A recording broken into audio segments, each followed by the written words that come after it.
Hi, everyone. This is America Adapts, the climate change podcast.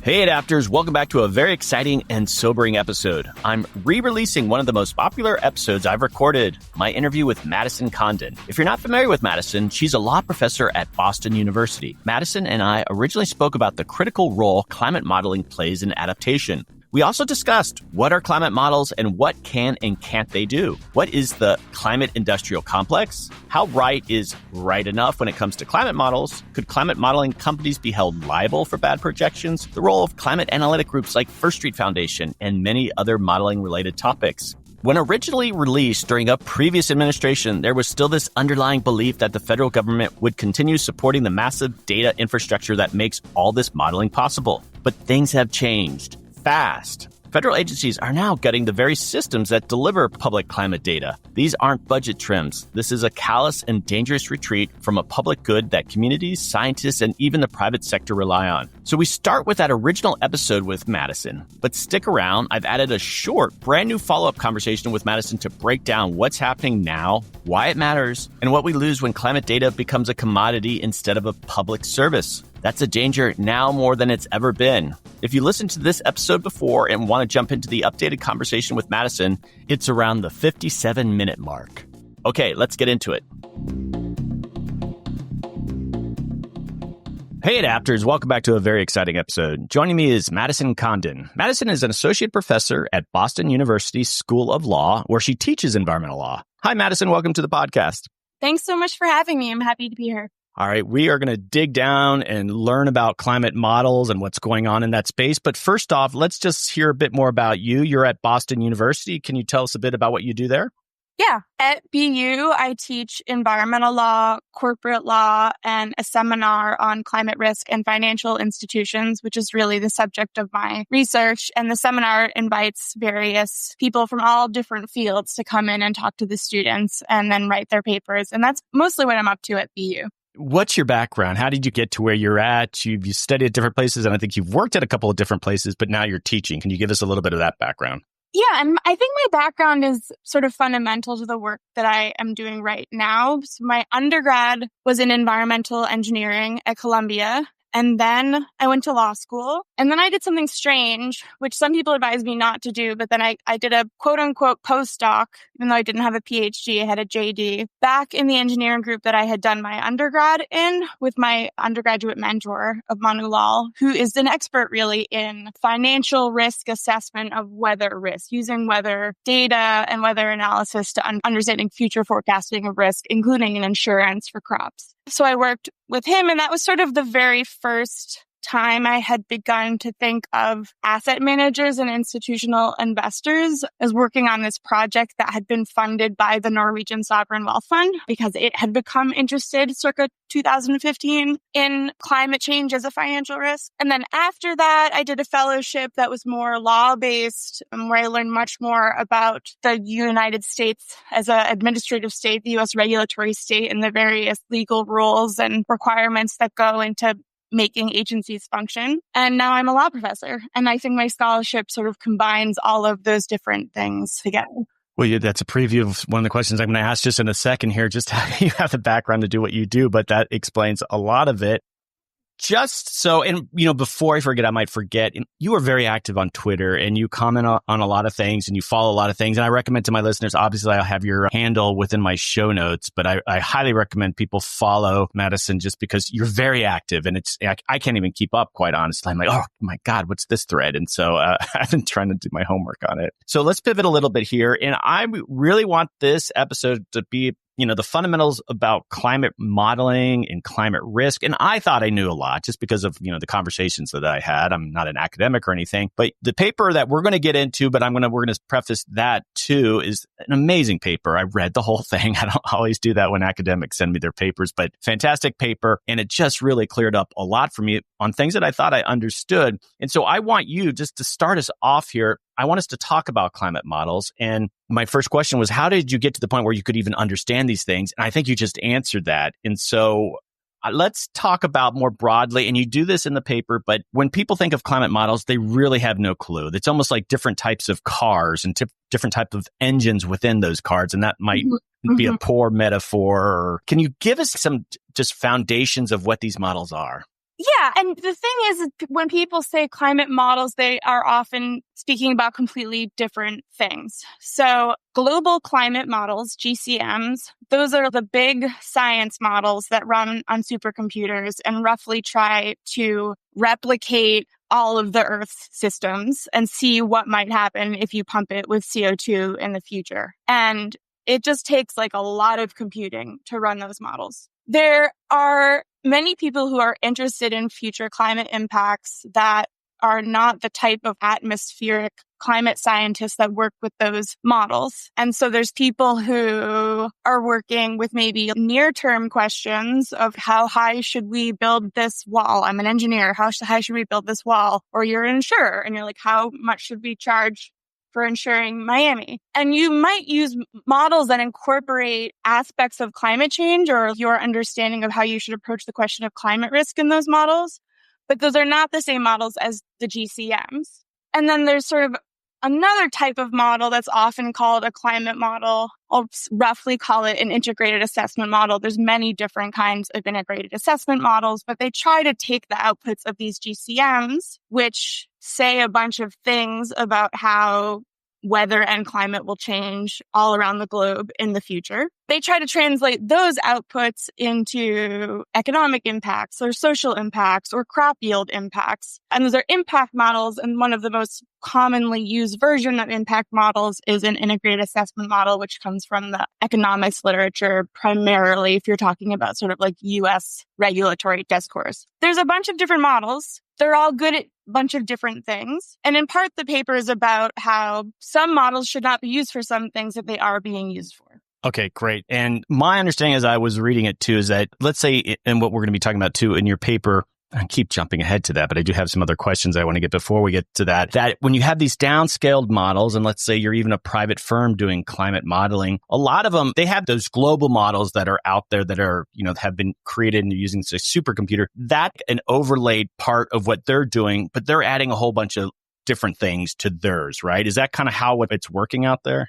I think the best way to understand it is the only people who have global climate models are governments at this point. They take a ton of funding and a ton of capital maintenance of basically the fastest supercomputers in the world, and they take a bunch of people working together. So the outputs of those models are dumped. They're publicly available. They're dumped in this thing called the Coupled Model Intercomparison Project, but it's just CMIP. Everyone calls it CMIP. And every time there's sort of a big meta comparison of these big models, there's a new CMIP. So the latest version is CMIP 6. So everybody can go download CMIP 6 data. What that means, so you have to understand what these GCMs are even able to tell us. So GCMs represent the globe in a big grid in these 60 by 60 mile cubes. And that means that they're good at representing some things, but they're very bad at representing other processes that are more granular than 60 by 60 miles, which turns out to be many processes, including cyclones and extreme events, and things that we're still figuring out about how the weather system works.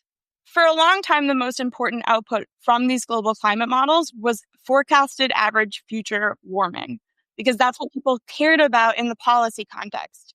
And in order to get that number, you have to average all the warming from all these different 60 by 60 mile grids together all over the world from all the different model runs to get the basic number that is the average global warming for a given CO2 level. Meaning like you've already really compressed a lot of information to get like 3 degrees C if you do this much CO2. Meaning like a lot of different things are happening in different parts of the globe. Actually, like some places might be drier and some places might be wetter.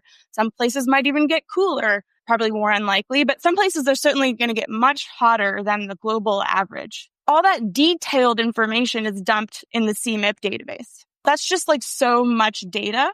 And so what happens is all these private companies and end users of all different kinds pick and choose how to use the CMIP data in various ways. And that's sort of where the like Wild West aspect of this world comes in, meaning like one of the simplest examples is economists, even in the public sphere, taking this like global average number and then using that to forecast effects on the more local scale, sort of assuming that impacts in various places will be related in a very simplistic way to global average warming, assuming that like every place will get drier, when that's like a very simplistic assumption from like what the global climate models are actually able to tell us. But sometimes the reason they make those simplifying assumptions is just like ability to work with a simplified version of the data. Okay, great. I love the pauses and the sort of size. You're like, okay, I have to explain this to a moron and I'm good. That's kind of like what the level that I'm going at. And so I can sense your brain working, because I quite honestly didn't quite get that. You keep hearing like, all right, here are the downscaled models. They're related to the global models, and just like how people are getting that and putting it down at it. Yeah. So where downscaling comes in is like when people try to pinpoint an impact on at a scale less than 60 by 60 miles, right, which is like all impacts. You know, if you're interested even in a city or an area of the coast, you need downscaling. It's really questionable. You have to be, you know, it takes a lot of scientific background and understanding about like what downscaling is and is not able to tell you. And that I think is also something that's lost when it gets translated to the private sector, meaning like there's debates in the scientific world about uselessness of downscaling altogether. I'm like not expert enough really to weigh in on those debates, but certainly there's like caution that downscaling is not useful for like the extremes, which in the financial sector and in like the infrastructural world are the things we really care about. The things that are the 1 in 200 chance that will just like break the whole system. Those are the things that we should at least be preparing around.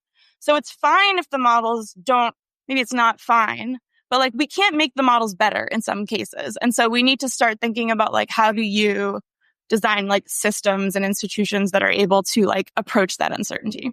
And I think this is a good example, and you mentioned it in your paper, is that the Federal Reserve recently went through their own process. And I don't even know what to describe. Like, they were sort of testing like the climate risk out there with, I think, some banks in the Northeast. But they got a lot of criticism because I don't think they necessarily even had a climate scientist involved. Can you just quickly summarize what happened there and why it's problematic? Yeah, it's interesting what happened. So the Federal Reserve is definitely and remains a climate laggard when it comes to central banks around the world. So there's this thing called the Network for Greening the Financial System. It was founded several years ago. Many of the world's central banks are members. Mexico, China, many of the the European Central Bank, the UK, some of the EU member states, they're all on board roughly with like trying to approach climate change as a financial risk.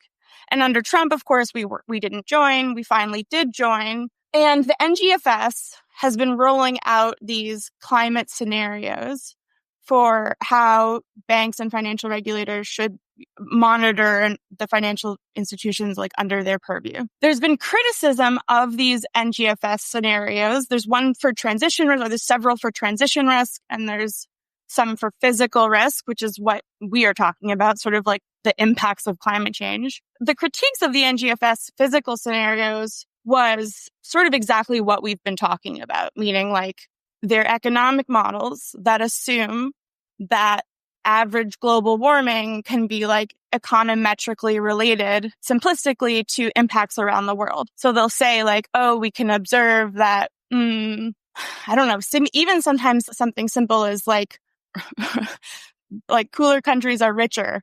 They'll use like some simple relationship for like that to forecast impacts. Or, you know, the more advanced ones, even some of the ones that the NGFS uses, still assumes that impacts are correlated to average warming, meaning they like lose all of that granularity of the 60 by 60 grid. And they like don't grapple in any way with the fact that the global climate models like on their own are not very good at capturing extremes. So that's all to say that leading up to the Fed finally considering climate risk, people had really criticized the NGFS physical risk models for not considering what you'd call catastrophic risk, for the extremes, for like not understanding that the things we really care about is not average global warming. It's like a giant hurricane hitting a major transport center or a drought hitting, one of the major transport rivers in Europe just drying out for a very long period of time. That would cause systemic financial risk. So the Fed sort of tried to do that, meaning it asked banks to model basically Hurricane Sandy recurring again in 2050 under a scenario in which you have insurance and a scenario in which you don't have insurance. So that part is sort of all good, except for the fact that we're just, once again, we're really bad at understanding through climate models the future effects of like complex extreme hazards, hurricanes being like number one. So the Fed asked bankers, which is first of all like a funny thing to do, meaning like these are science questions. So it's interesting like how the Federal Reserve envisions Citibank like going about downscaling, for example. The question the Fed sort of simply asks is like, under two different emission scenarios, how would a large and rare hurricane that hits the New York region impact your portfolio? And we do not scientifically know enough about climate change and hurricanes to really know the difference between these two emission scenarios in a precise year 2050 in a precise region of New York. It's just asking a thing that's very scientifically unknowable, right? Which is annoying because there's so many scientific things that we do know about that we can forecast with like a lot of certainty through the global climate models. They're very good at capturing various like hydrological effects, like glaciers disappearing is one, and therefore like glacial runoff disappearing. They're very good at forecasting those. And yet the Federal Reserve completely ignored, those types of low-hanging fruit effects, what I would say, in their initial pilot climate scenario model. Fantastic answer. Walked us through what was probably just a bad run at something. And so a lot of people are looking up to the Federal Reserve to do this right. So, all right, we're going to pivot just into, we've talked about the paper, but I want to mention that the title of the paper is Climate Services, the Business of Physical Risk. It's available to read now, but it actually hasn't been published yet, right? Yeah, that's how it works, in many social sciences, I guess, at this point. But yeah, it is forthcoming. It's pretty much in its final form at this point, and you can read it on the Social Science Research Network for free. Okay, yeah, and I'll have links in my show notes. All right, let's just kick this off by what is the climate industrial complex? That's the big part of what you're talking about in this paper. What is that? What does that term mean? That's such a good and interesting question. I mean, that comes up in my paper because Hester Peirce, who's one of the Republican commissioners on the Securities and Exchange Commission, she accused the SEC. She said that its climate risk disclosure rule, which is forthcoming, would enable and embolden this like climate industrial complex. Because the SEC explicitly says that there's these climate risk consulting firms that will be available to help reporting companies figure out how to tell investors about their climate risk. I guess it was sort of funny. She said this as I was writing this article, and I was like, Hester, we agree a little bit, but we totally disagree on the outcome, in which like I don't think the correct thing is to therefore like not regulate or ask for any information.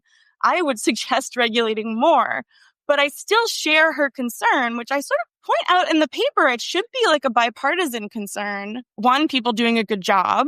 And two, like a lot of the concentration and bottlenecks of like where this information is available and to whom and who's making these decisions. The climate industrial complex, I think, is like this shady network that both Hester Peirce and I guess, find shady, but we just have different approaches to dealing with the problem. Interesting. And let's get a lay of the land when it comes to climate modelers. It just seems like they're coming out of the woodwork in some sense that you have these small corporate. I mean, and I think they're getting bought, as I think that was the point that you made, by bigger corporations. But what's the lay of the land out there? Are there just dozens of them? Are there a lot more than that? Yeah. So you mean like the climate impact modelers? So the people who will like sell you a data set of your like fire hazard score.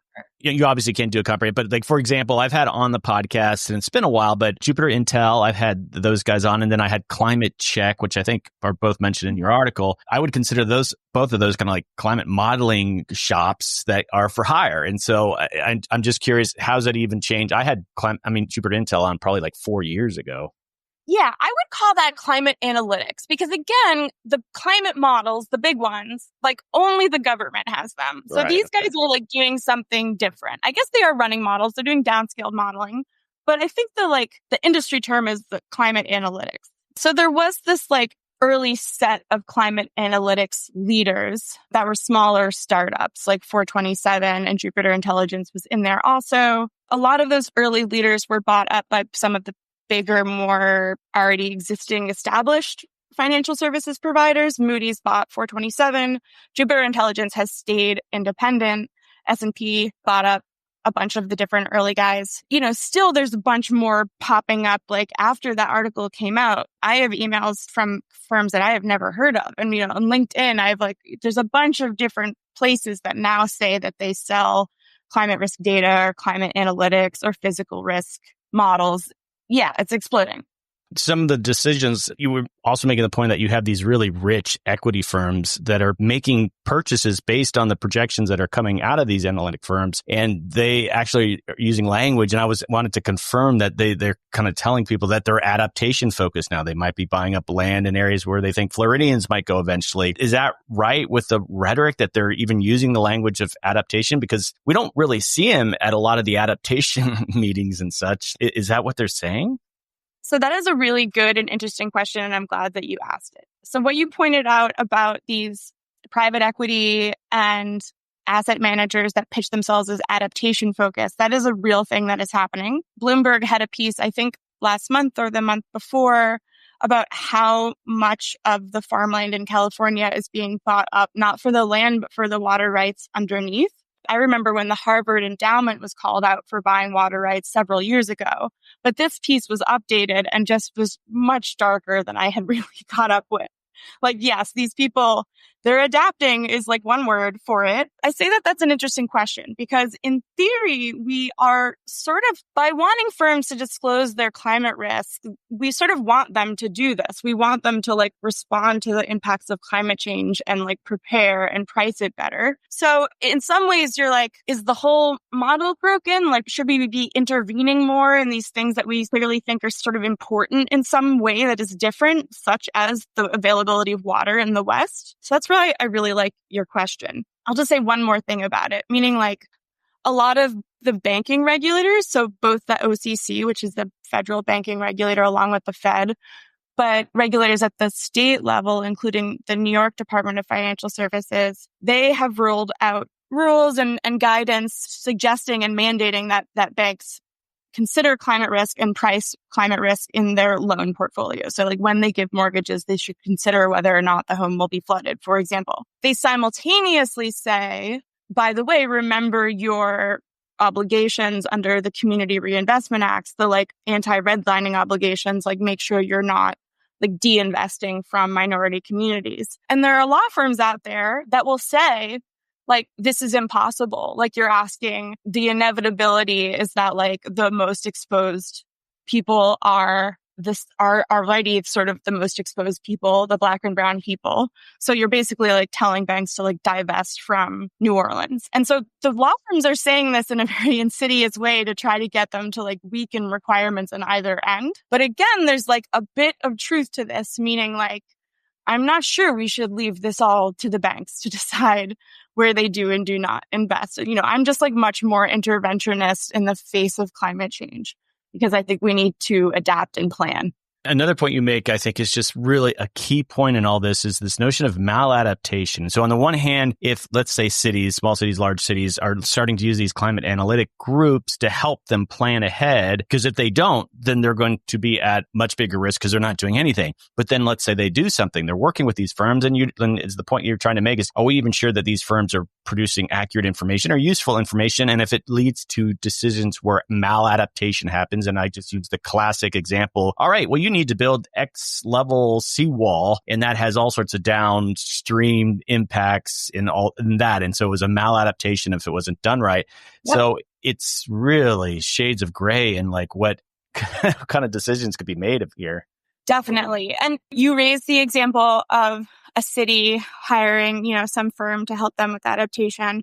Hopefully in that example, they're hiring engineers that have some training on how to work with climate data. That would be ideal. You never know. And my concern is so much focused on the financial world because they just love metrics so much and they love being, it's not city specific or house specific. Honestly, it's like, give me the data set of Massachusetts, which like uses some algorithm to figure out the risk of all the houses in Massachusetts. So my concern is, again, like, for example, Fannie Mae and Freddie Mac, which is now like under the conservatorship of the federal government. They have a mandate to consider climate risk in their purchasing of mortgages from the banks. They have no in-house capacity to do that. So they've hired a third party sort of metric giver for that information.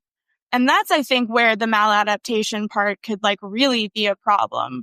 Meaning like, this is going to impact banks giving loans to people's homes and on a nationwide level. And it's like a semi-government function, and yet no one's vetting if that data set is any good. And I think that that is pretty problematic.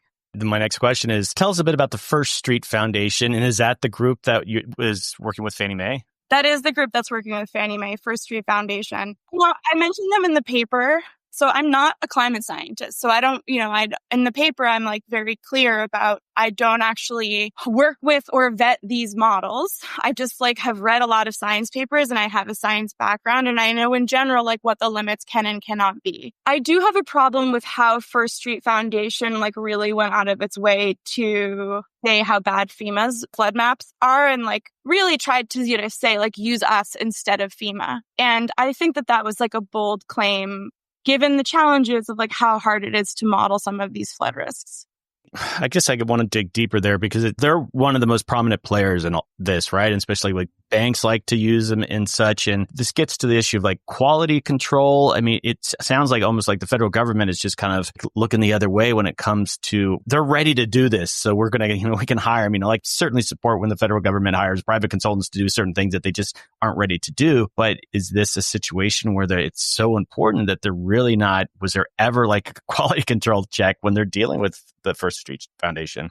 I've been thinking about this question a lot. And there was this reporting that Lee Harris did in the Prospect, which I think you might have read, which, she went out and did the due diligence of interviewing a bunch of climate scientists who were all willing to go on the record saying, like, I don't really understand, or I'm very skeptical of what First Street Foundation claims it is able to say about future risks. So I believe those climate scientists, and I've, talked to some of them like in my own research as well. And you can get many, many, many climate scientists. One of the things I found so puzzling in the broader interdisciplinary breakdown was how, like, in my corner of Twitter, which, as you say, I use a lot, you could just find like so many legitimate climate scientists who were just laughing at what, for example, the Federal Reserve produced. Or you can find a bunch of climate scientists if you know where to search, that like are dunking on the First Street Foundation climate models and like pointing out the very like specific methodological problems with them.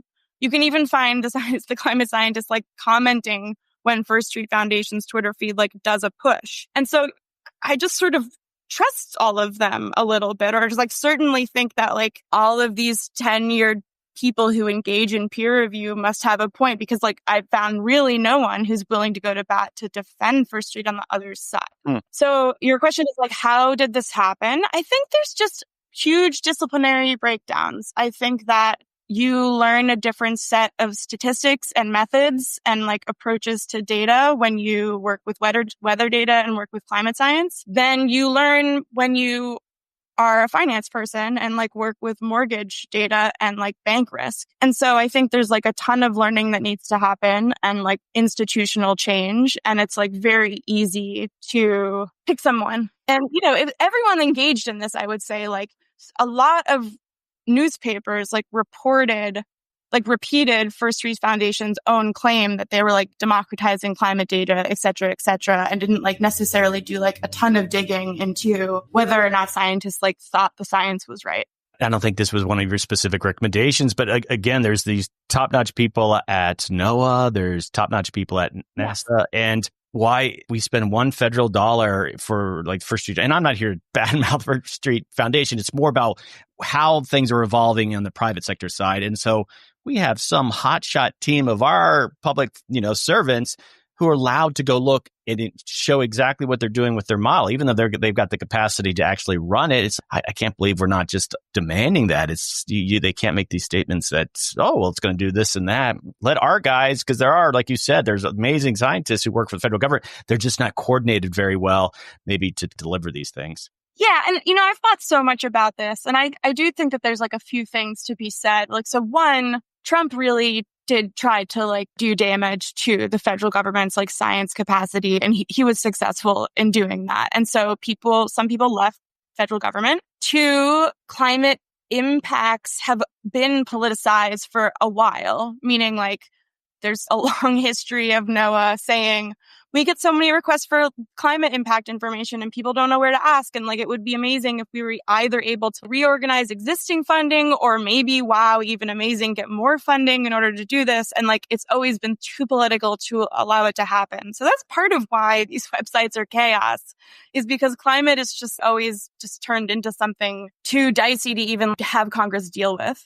One, again, there's always these sorts of recommendations, or at least sometimes it was just speculating, would this be helpful, that what you were doing with the paper was just a great thought experiment in that respect. And so this notion of a national climate service and the idea that so much of the information is generated by the public sector and maybe organize it, what I think we were just talking about, maybe organizing on the federal side, that they're providing these services in a much more coherent way that's going to be useful for people out there. So it doesn't try to elbow out the private sector in all this, but you just have some baseline. And I think you're calling it the National Climate Service, or maybe someone else kind of coined that phrase, but give us a little bit of information on that.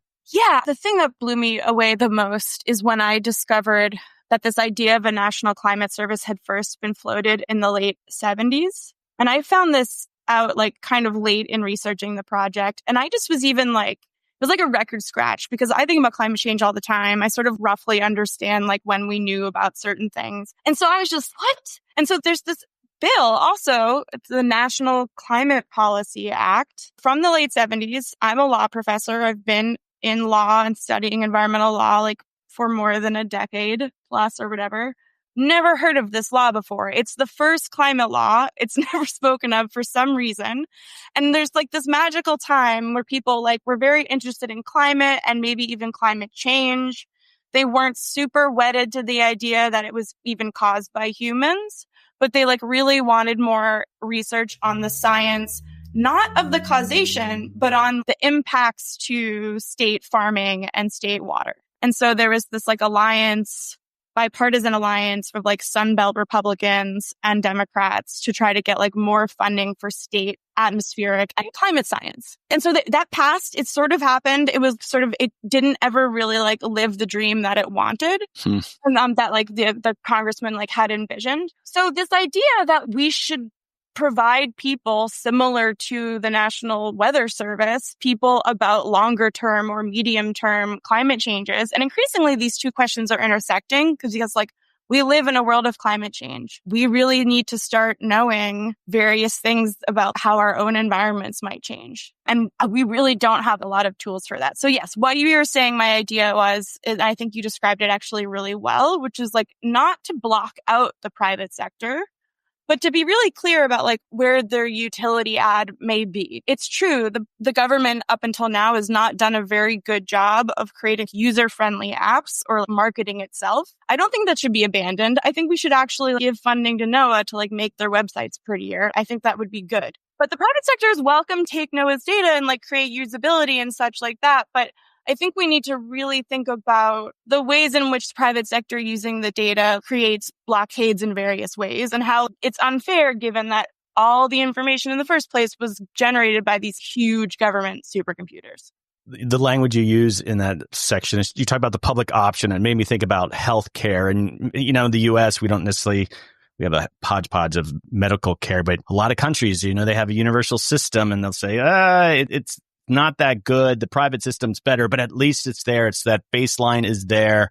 And it makes me think, is that what's going to happen? Let's say we do a national climate service. It's like, it's basically there, but most people don't like it, but it's a kind of a last resort or sort of something maybe even to ground truth the other things with. And I could see that happening. And I just want to mention that I went to a conference Patel put on couple months ago, and I got to meet a lot of people from the national labs. I don't know if you've ever interacted with those guys, and I didn't really know much about them. Battelle actually runs a lot of those labs.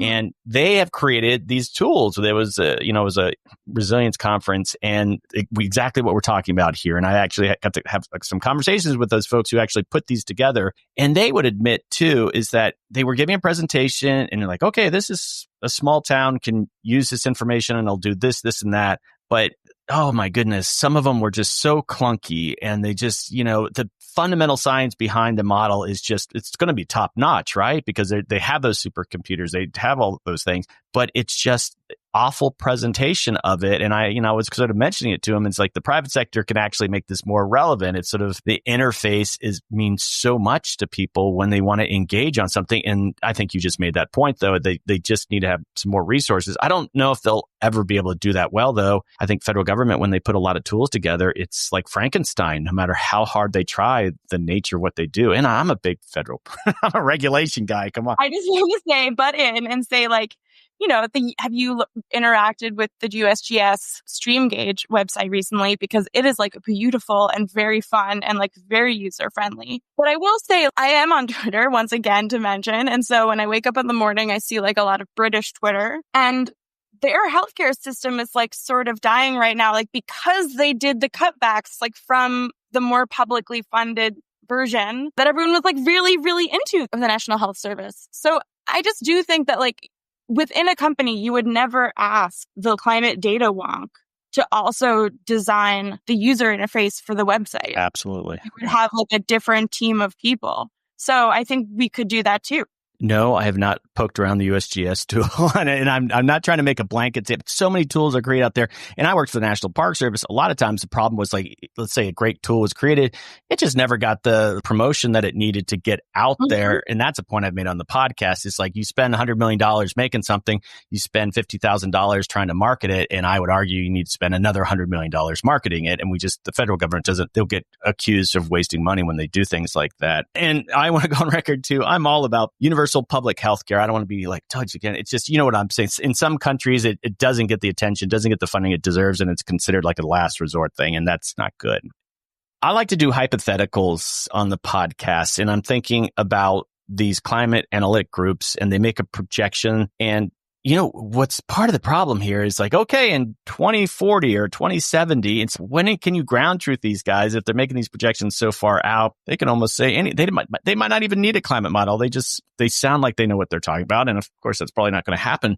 But what if we get to a point where you have a model that's making a prediction for a local community, and it makes a bad prediction about a flooding event that just goes against everything that its projections and the information that it shared and that were integrated in adaptation planning, and they were completely off. Could you speculate what would that mean to a private firm? Should there be accountability? Should the federal government be involved with saying, okay, well, you're way off, so you're not a legitimate firm? I'm trying to project how the industry will unfold once they start getting tested by time. All right. So you raise a very good point about how there's something different about this type of data that might suggest we might want to regulate it differently than we're regulating it now. And actually, my friend James Doss-Golan has made this point very well also on social media, but he's an engineer that I worked with sort of in my postdoc days. And he's made a lot of really good points about how impacts really far in the future, like 2040, it's really hard to, as you said, sort of ground truth them or like see if they're correct, because who knows if they're correct? They're in 2040 and they're based on these fundamentally just their models that we're trying our best on, but they're all going to be a little bit wrong. That's like a science question. How right is right enough? And so in science world, you deal with that with peer review, and you deal with that with transparency of the model, and you deal with that through debates of the methodology. That is not allowed to happen in the private sector because they are very like proprietary about their models. So you raise the question of liability. Great question. I think that is around the corner. And I think that a lot of firms don't even realize that. So and I'll give like one very particular example. When I was doing this postdoc that I've mentioned at Columbia, we was mostly focused on water risk in the mining industry. And that year, there was a huge dam disaster, a tailings dam disaster at a mine in Brazil that was owned by the mining company Vale. A lot of people died. It was a total mess. At the time, this was like 7 years ago, I was like, I wonder if this could be a securities fraud claim in the sense that they told all of their investors that this dam was safe. And I wonder if under climate change, if they continue to tell their investors that this dam was safe, but the climate changed around it, could they be lying? Because the stock totally crashed after they had caused all this devastation and there were damage penalties against it. And lo and behold, 2 months ago, the Securities and Exchange Commission's new ESG task force announced its first settlement. And it was against this mining company for lying about the safety of its tailing dams in this disaster back in the day about Brazil. We are really, really entering a phase very soon in which concepts like downscaling are going to start to matter in civil suits pretty soon. There's a set of cases that are inching up that I would call a failure to adapt case against companies for whom there was a climate impact that the plaintiffs are arguing was foreseeable and they failed to adapt in the light of this foreseeable risk. So there's going to be a whole set of legal questions at some point in the nearish future about what was modelable enough that you should have known. Really interesting question. Yes, the liability. I've done some legal episodes and yeah, it's just fascinating. And the lawyers, I think, at some point will drive a lot of adaptation decisions based on just liability and such.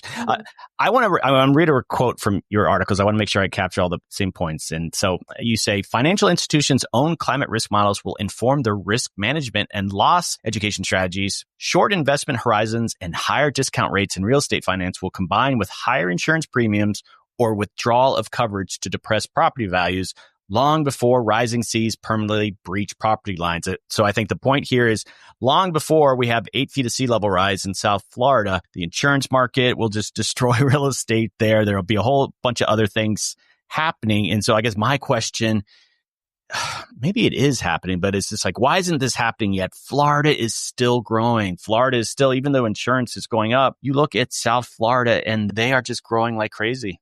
Yeah, but Florida is a really interesting example where it's become political very quickly. DeSantis has threatened to try to prevent bond rating agencies from using climate risk information in their ratings of individual municipalities. He's used a lot of bullying tactics against insurers. When one ratings company tried to lower the rating of a few Florida insurers because they were undercapitalized, there was a huge political attack. The situation was to sort of politically help, I forget how, the insurers rather than solve the problem in some way, which was that a lot of risk is building up that is related to housing and climate.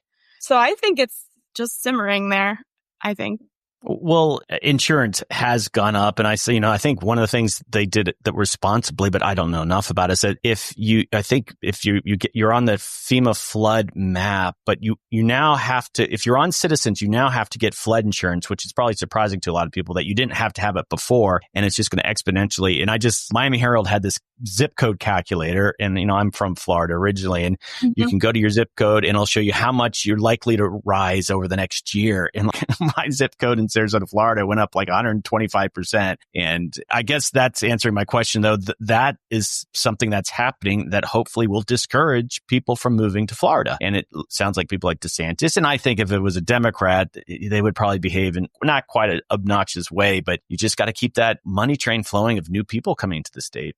Yeah. And I think, I do wonder, I really do understand the outrage of not wanting your insurance premium to go up 125%. And I do sort of encourage thinking about how could we solve this differently rather than assuming individual consumer price spikes will systemically solve the problem of adaptation. Because especially in a society in which is very unequal, assuming that everyone is just going to sort of rationally react to the price spike is wrong. You're going to have people who are really very buffered to that effect who are not going to move. And you're going to have a lot of lower income people who are going to be forced out. And then they're going to have a bunch more rich people who are not particularly sensitive move in. And then that also creates this self-fulfilling political economy where the state becomes like very invested in saving these rich areas, maybe to the point where they pass the point where they maybe strategically like should be abandoned. I mean, I think that long term places we're going to have to prioritize saving certain places and not saving certain like localized areas, like certain streets we should no longer build on, for example. And those decisions are not happening. We're just exposing rich people to more and more risk and having poor people have to move farther and farther away from their original home. Florida is just a petri dish of insanity, and it's my home state, and I am just high simmering anger toward it. All right, let's pivot a little bit here. Let's talk about the Biden administration's approach, and I think you mentioned in the article too, is that it seems pretty clear that they're focusing on emissions reductions and transition risk, and there's just a lot less attention on adaptation and physical risk. Could you explain? That you wrote that. So basically, they're not emphasizing adaptation.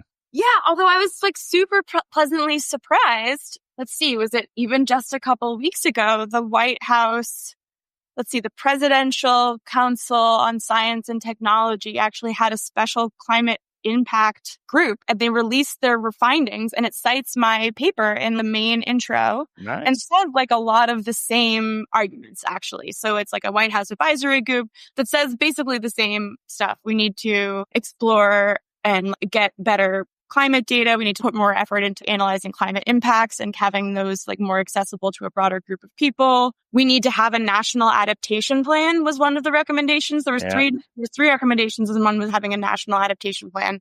So things are beginning. I do wish that it wasn't the middle of 2023 and that the national adaptation plan was a proposal from an advisory group. There was, once again, I'll mention Twitter. There's a guy who I've become friends with from the internet who's just got a new job high up in the UK National Adaptation Strategy. And he was, well, who does the US National Adaptation Plan now? Like, who would it move to? You guys have one, right? Like, it is sort of a joke that there's not a plan really for like what is already unfolding. It seems like we're just sort of ignoring that different parts of different cities are underwater at various times. But so cool. We'll have a plan soon, maybe. Well, I guess I didn't follow that, but there was a Senate bill to do a national adaptation plan, and it was bipartisan, which these days means like 2 or 3 people signed on to it. And I had the author of the bill come on, and so it was my impression that the White House, the executive branch, would prefer that it's Congress, and I agree too. A new president, a new party, they could just squash the national adaptation plan instantly. And so I don't know what's happening with that. It sounded like there was some movement, and it was pretty superficial, and they barely gave it any money. So it's like, why not do this? But I think we're only one of 3 countries in the world that doesn't have a national adaptation plan. Not with that. Wow. Because a lot of the other countries is to get access to funding and all that, you got to have a national. So in some ways, they're prompted in very institutionalized bureaucratic ways to do it. Fine, great. That encourage that national adaptation plan, but we are way behind, and that really stinks. And I think there's been some really good stuff on adaptation coming out of the CQ and the White House about this, but at the same time, it is kind of hard to say, is it prioritized? Who's sort of the leader there? I couldn't tell you that. And I think a lot of the work is embedded within the Office of Sustainability, and that in itself, maybe they're letting them do a lot of great things, but that just sends a message. Sustainability and adaptation are not the same things. And so it's like, how do you prioritize these things? And so hopefully maybe we'll see some movement on the adaptation side before 2024. Yeah. They're just so limited by, one of just like the fundamental federalism tenets is that like land use is a state thing. It's not for the federal government. Yeah. So I think it's always been a big issue in the adaptation space, meaning a lot of the stuff is zoning and local infrastructure. It's true. The big infrastructure the federal government can have a say on.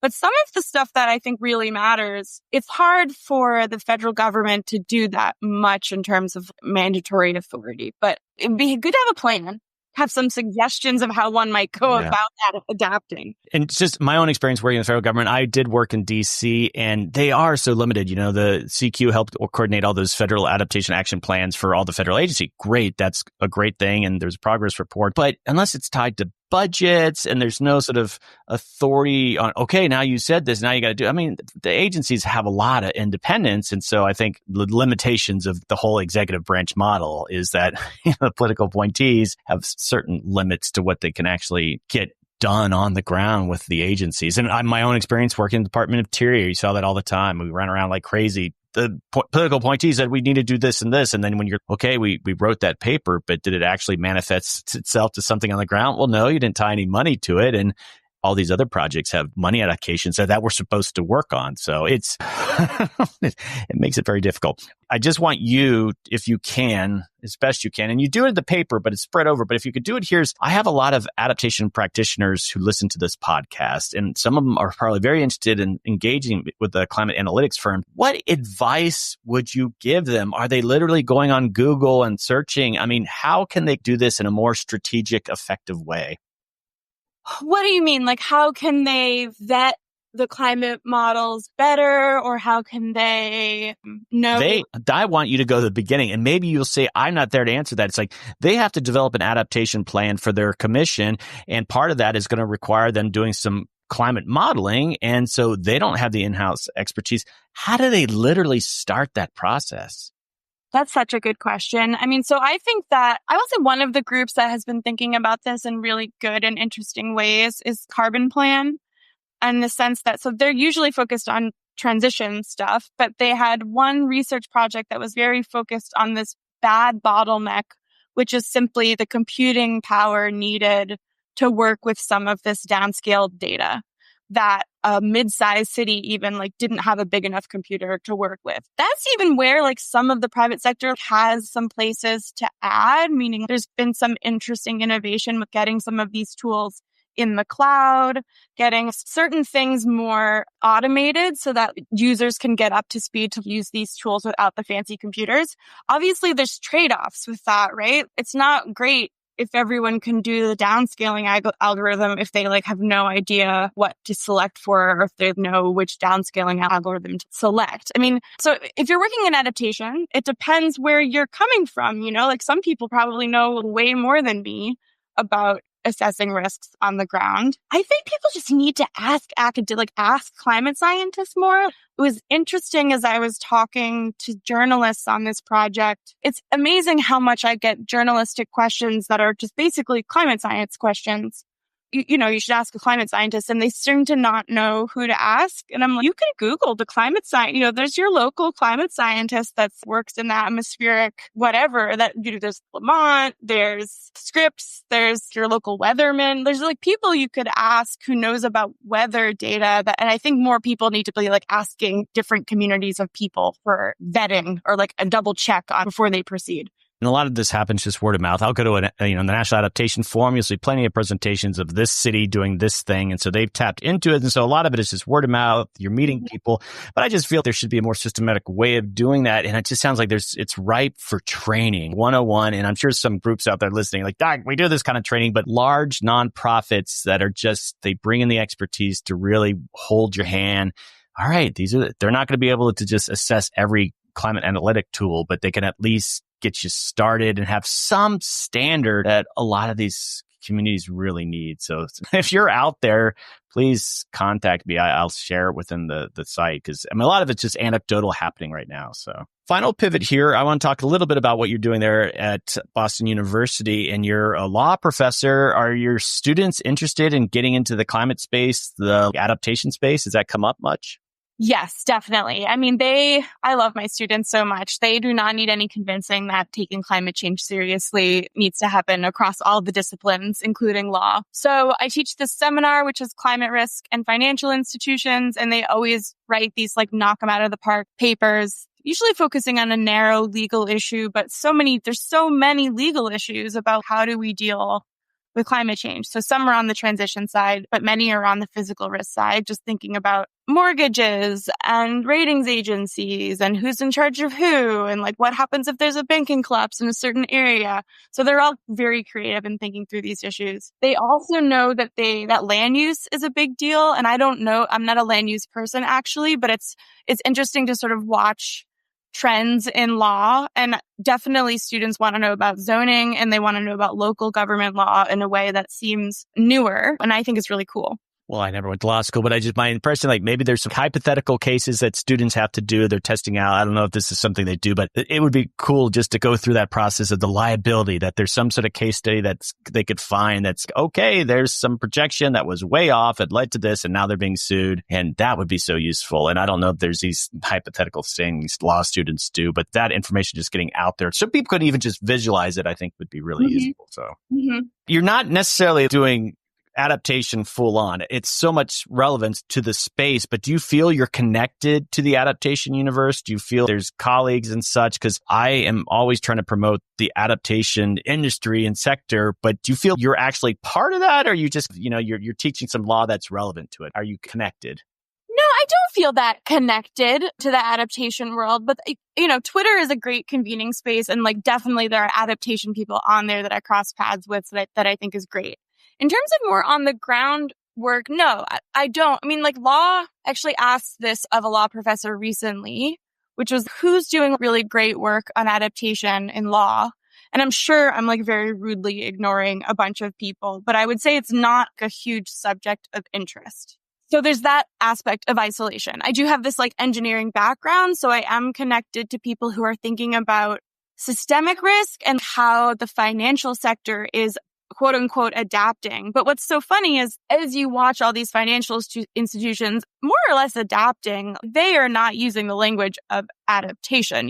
That is a very different world from the adaptation world, even though the decisions the financial people make will really impact our ability to adapt. I didn't ask the question, but one of the quotes that you had in the paper, which I think was a quote of someone else, was a lot of adaptation planners don't even know they need these climate risk tools. And so I just encourage you, you do a lot of speaking and you're writing and you're very busy, but the National Adaptation Forum happens every 2 years and they restarted after COVID. You doing a seminar or whatever, I think there'd just be a lot of interest in you just kind of getting up there, and the paper could be a big driver in what you talk about. But it would be great to see you really connecting with those people in that space, because a lot of adaptation people are not thinking about this and they need to think about it. Yeah, really good point. All right, last question. If you could recommend one person to come on this podcast, who would it be? Oh, such a good question. Well, you already have Kelly, who I'm the biggest fan of. Let me think in the adaptation space. Have you had Nicola Ranger at all? She's another cat risk person, but works. No. She's just so impressive. She's worked way back on the original Stern report, which to me seems way back in the day, but it was only 2007. But, Stern Review is discounting. But she just writes the coolest stuff now. She has a climate science background, but she could give a really good talk about just what is going on with the central banks and stuff. She knows way more than me about similar to the stuff that I talked about, but mine is so quality control and private sector. She could talk much more. She works actually a lot on the big adaptation fund international questions that are really linked to this loss and damage stuff and cat models. I think she could be a really cool guest. Oh, could you repeat her name and where she's based out of? She's based at Oxford. It's Nicola. Oh, it's America Adapts. Maybe you don't want to talk to her. But all is being adopted by the Fed. That's what I'm saying.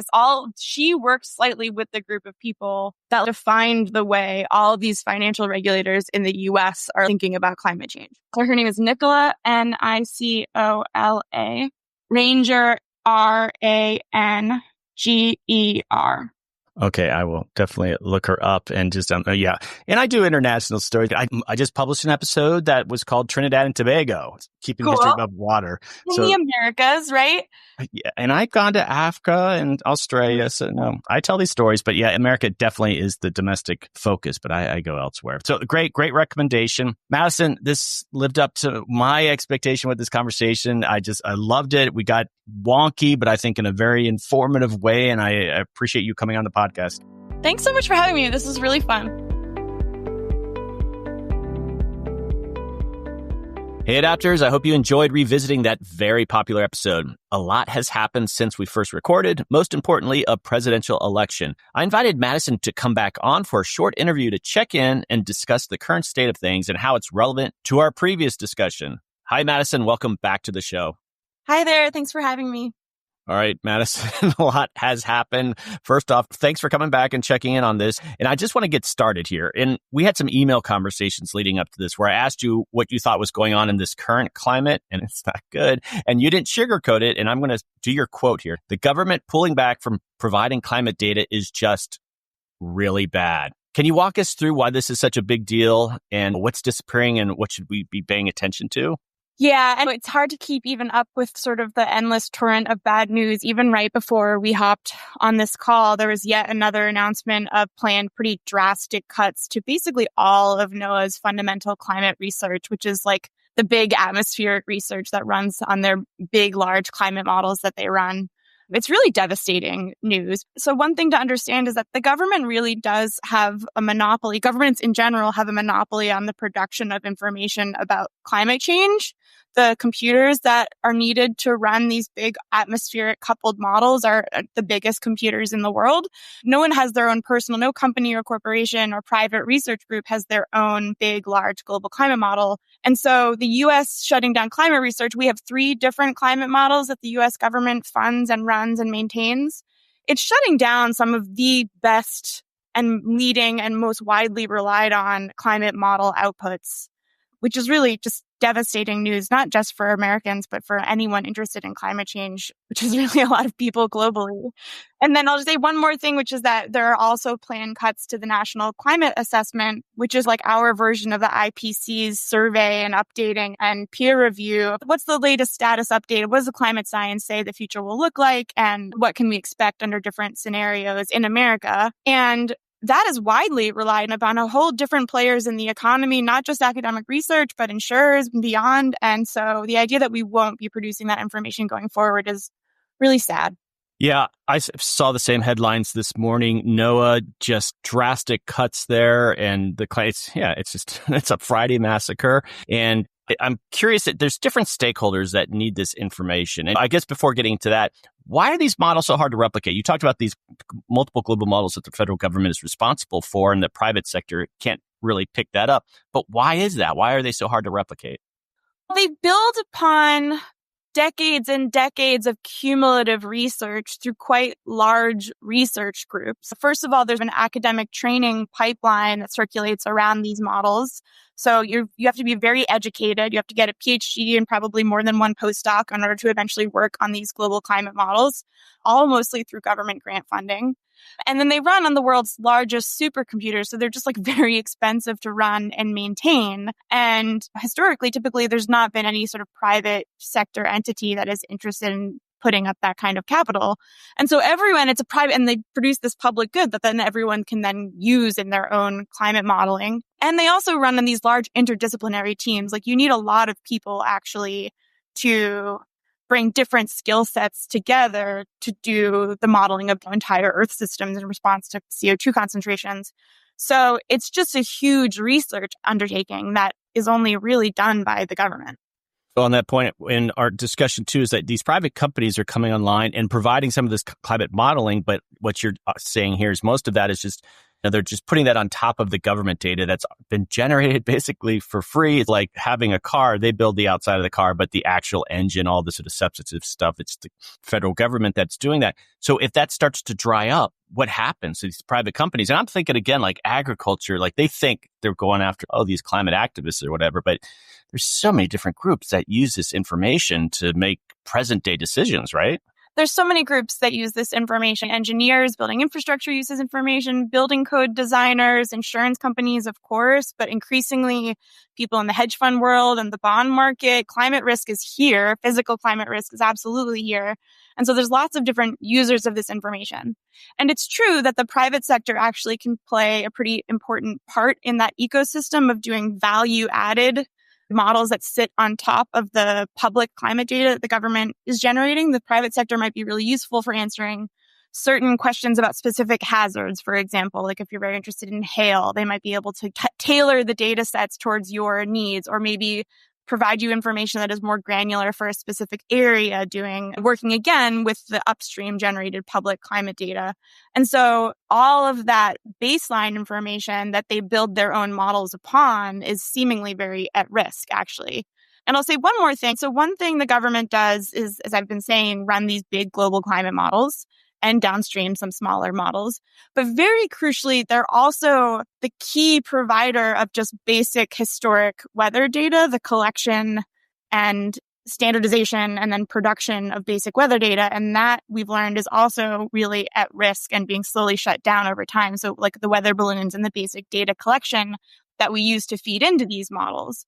And so that also is a major crisis that I don't think the private sector is at all going to be positioned to step up and fill that void. Like they can fill specific data gap niches for specific clients, but there's practical challenges about integrating new data sets into old data sets. There's all different kinds of calibration problems, but they also just, I don't think at the scale, the systemic scale that the government collects and standardizes and produces weather data and climate data, I don't think that they are going to be able to step up to fill that gap at all.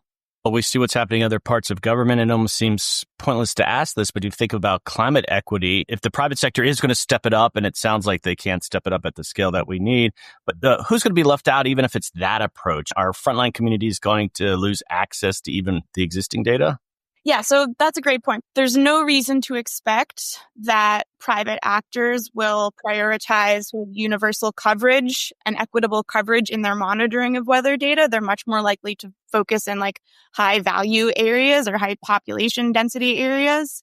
And of course, the government has much more of a broader coverage mandate with to keep equity in mind. And then, of course, there's also the problem of these data products becoming paywalled. And even if the private sector is in some way able to meet some of the gap, the idea that you then have to pay like quite a premium to get information about your own flood or community, how your own community or neighborhood could flood, that becomes a serious equity issue. Like the government at least provides this data for free as a public good. So what now? So is there any momentum to push back against this? And I think part of this problem is that we're so early in this administration that we're just still dealing with so much new awful stuff. What's the expectation, that the pendulum will swing back, or is it just play defense? Are you hearing any chatter? I think there's two things to say. I think one, the immediate scramble is yes, to protect existing data sets and to try to create other platforms for hosting those data sets and tools, but perhaps at the state level. I know there has been mobilization to get more resilience-focused tools provided by the states, of course, like mostly building on existing federal data products. But I guess the thing that's so sad about these cuts is that they are going to have long-term implications, like no matter what the future brings, no matter if we have a completely different president in a few years that thinks very differently about climate change. Like he's cutting off a pipeline of information production and training. All of these climate scientists that now are out of a job, like there's not a lot of places where you can go to go work on global climate models. Like they might leave America and never come back. We're not training new grad students. We're taking complete data sets offline. We're interrupting data sets, which is like a very crucial part of their utility, is that they can provide us continuous information. I think maybe eventually, let's hope that the pendulum swings back and we are able to refund NOAA and fight off some of the most drastic cuts. But there will be long-term consequences no matter what we do at this point. And it's probably not an area you follow very closely, but has the international community that studies these things, can they pick up some of the slack when it comes to like, all right, well, there's satellites out there and such. Is there any opportunities there?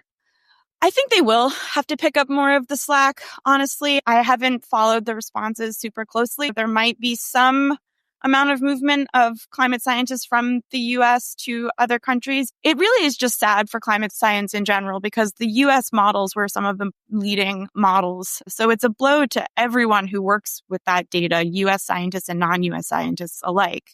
But yes, I would expect and hope that they might step up to fill some of the research gap that is left by the U.S. cuts. Okay. That's a lot of negative information, but that's the state of things. I get it. So I want to wrap this up here, Madison. What's next for you? What kind of research are you working on? What's some of the work that you're doing? I've been thinking a lot more about, so a lot of my research has focused on economic analyses of climate change, and I've been very critical of how mainstream economics has translated this climate science and this stuff that we know from global climate models into projected impacts for the future. And so my newest project is thinking about taking those implications of new ways of thinking about climate damages, of which we think they're going to be very high, and translating those into legal mandates. And for me, that's particularly focused on pensions and pension funds and state level pension funds and trying to convince them that, look, climate change is really going to be an economic disaster. And so it's in your own economic interest to your long-term portfolio growth that you start really working on mitigating emissions. So that's the focus of my newest writing. Yeah, it just seems like at some point with these states or these political leaders that are even trying to have conversations with people in the private sector, those people are going to be doing this. They're going to be just talking different languages. And at some point, like, okay, you have to just acknowledge this. And it's a lot of wasted time. And yeah, it just creates a giant hole for no reason. Very depressing. It's not great. Madison, thanks for coming on. And yeah, times are grave and we just need to acknowledge that reality, but appreciate you coming back on and for the work that you're doing. Thank you so much. Thanks for having me again.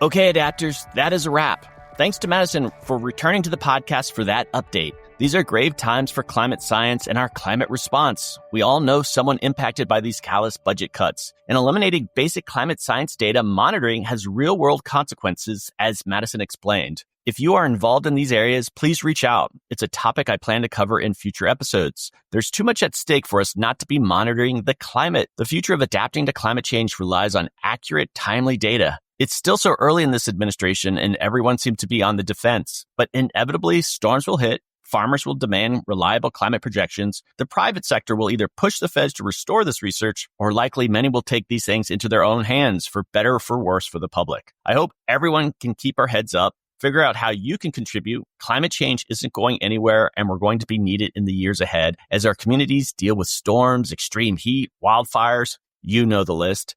And whatever you do, keep sharing information, keep networking, keep communicating. For those of you who want more information on Madison's work, I've included links to the article Madison referenced and other materials she has written. I highly recommend if you're getting into adaptation planning, you take the time to read her essay. Everyone in the adaptation space should have at least a basic understanding of what's going on in the climate modeling universe, a universe that is quickly expanding, at least on the private side. Okay, adapters, keep up the great work. I'll see you next time.